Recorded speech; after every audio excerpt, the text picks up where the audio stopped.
Good morning. It's been kind of a challenging start here. And I can't move.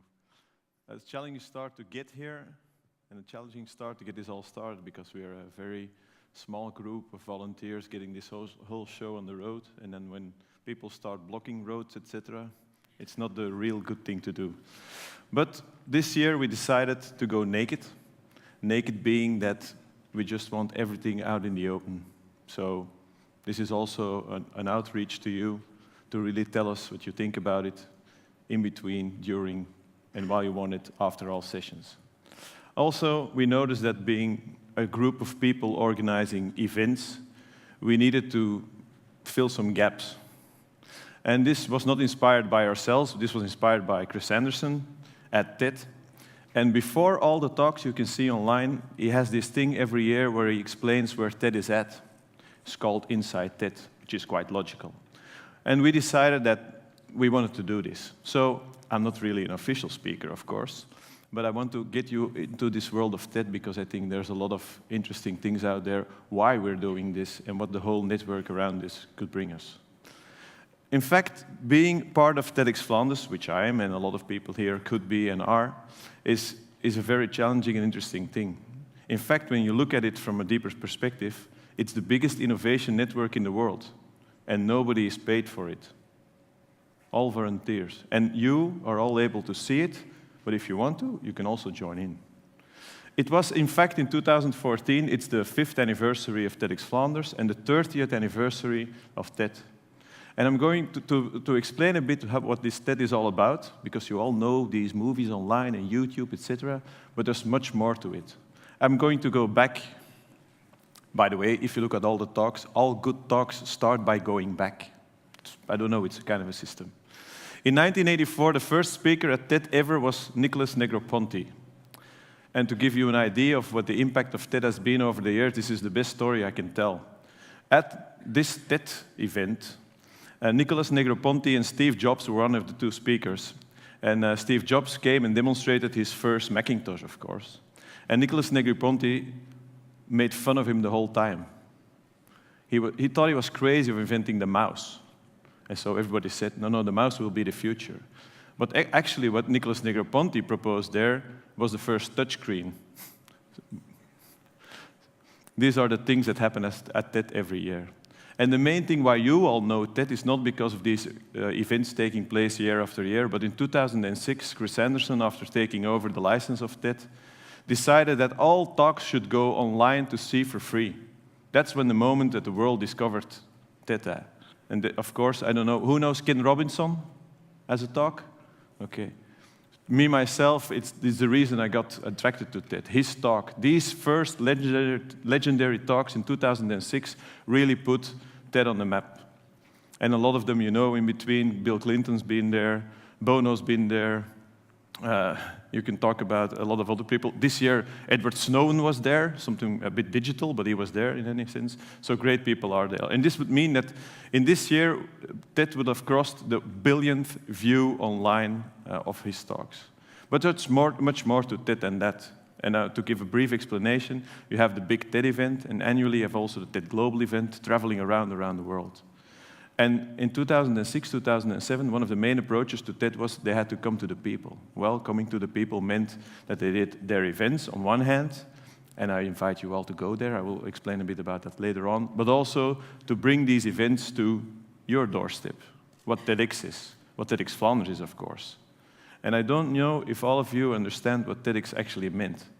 In 2009, by accident, a lot of TED fans that were viewing a lot of these videos online received an email from some of the organizers and the curators at TED. And this is, I cannot well pronounce it, Christina Holly, who organized the first TEDx event ever. A bit like this one, inside the university, and really got this going. Without paying anyone, without asking anyone to do anything, but by just opening up this license, in 5 years' time, we're approaching the 10,000th event worldwide in 165 countries, and already for the next 3-4 months, 1,000 more are planned today, all of which nobody is paid for. That's why it's the biggest innovation network in the world. This is what we try to be a small part of in our little village, which is Belgium, which is Flanders, which is Antwerp. And so you don't only have TEDx Flanders, but you have TEDx Taipei, you have one on the Himalaya, one in Khartoum, there's been one in Kabul, in Sanaa, in Yemen, and this is really an extraordinary network where we can tap into. So a bit about TEDx Flanders. 2009, it all started with a 75 people event, really small, really interesting, really a vibe got started. 2010, we started at the zoo, about 370 people, we really got it going. 2011, Günther Pauli being there, 2010, really great stuff. 2011, moved our venue to the opera. Who was at the opera before? Wow, fans, thank you. I like it a lot. Great feeling around it. You know, all these talks, getting around, really trying to build our own program, which is very important to us. We're not trying to be TED, we're trying to build a program that's linked to TED, but to have a local feel, to put people on stage that actually come out of our network, out of our people we know, people we think we're interesting, and really get this moving. This is some great imagery. 2012, we recopied it. Fiona Wood, etc. Very interesting stuff. Jacob Appelbaum, great stuff. So in 5 years, we did 30 events, 4 main events. Yes, 4 main events. You've all seen the images from our 4 main events, but you must know that in between we do about 30 other events throughout these 5 years. We have TEDx Youth at Flanders, of which we will explain a bit more. It's a great opportunity for youngsters to be connected to TED, see the whole innovation. We have TED Women, we have the salons, which are very small, which are very intimate, which are really close, and I must invite you all to not only follow this audience and this interesting thing, but to go there and really grasp this thing that TED can be for you. So not only come and sit here, that's what you can do. Thank you very much for that, because that's the most important thing to do. Follow us online. You can see all our talks.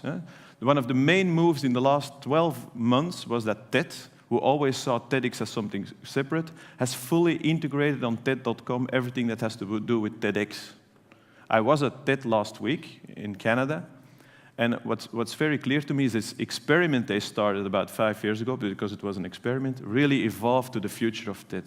Chris Anderson actually said in between every part of the talks that TEDx is crucial to the development of TED, because it's important not only to see the stuff online, but to be able to witness it in a live way. So come, please come. Come today, come next time. Come in many ways. As you have all noticed, we are a group of volunteers. It's a very tough job to really get the hang of this whole system, to get these people in there, but I thank you very much for that. I also invite you to cooperate. If any of you would want to tap into this, come see us, help us, live the stuff. It's cool stuff, it's very interesting. And go, really go. Take the balls, take the money, and go to TED. Go to TEDxActive or some of the other things around it. Do this. It's a bucket list thing. It's a one-in-a-lifetime thing. Go and do it. And once you've been there, you'll go back. Because it's not only these events, it's the enormous thing you should put on your bucket list of really living with these people. I was there last week.